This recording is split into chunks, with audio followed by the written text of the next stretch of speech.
Hi friends, this is your NatureSphere, your front row seat to the wild side of our planet.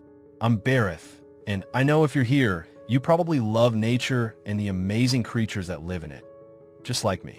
Let's dive in. Hidden in the heart of Europe's oldest forests lives a secretive animal that's often mistaken for a cat, or a squirrel, or even a fox. But the truth? It's none of those. I'm talking about the Pine Marten, a forest ghost, a treetop ninja, and one of nature's most underrated survival experts. Today, we'll follow their trail through tangled canopies, snow-dusted dens, and back into the heart of wild Europe. Pine Martens, or martens, belong to the mustelid family, cousins to otters, badgers, and weasels. But while their relatives burrow underground or glide through water, the Pine Marten has taken to the skies, well, the treetops. With a body built for balance and eyes made for low light, it's one of the most agile mammals in Europe's forests. They grow to about 50 to 60 centimeters in body length, with a tail nearly half that again. Their chocolate brown fur, creamy yellow bib, and alert ears make them both adorable and dangerous if you're a squirrel.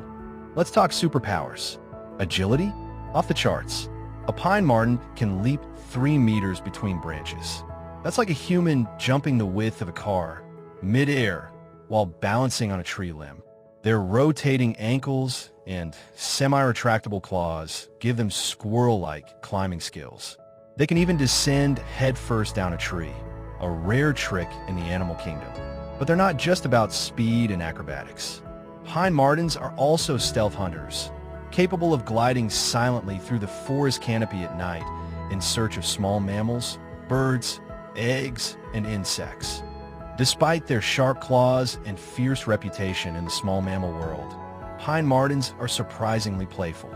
In early spring, mothers give birth to 1 to 5 kits in hollow trees or abandoned squirrel nests.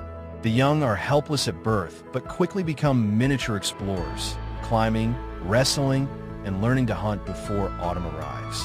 Martens are mostly solitary, each carving out a large territory. But during mating season, or when food is plentiful, they may tolerate neighbors for short visits. And here's a wild fact. Pine Martens actually love fruit.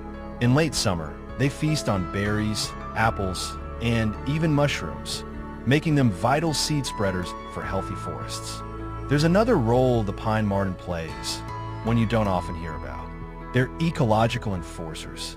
In areas where non-native gray squirrels have taken over and pushed native red squirrels toward extinction, the return of Pine Martens has brought balance. Why?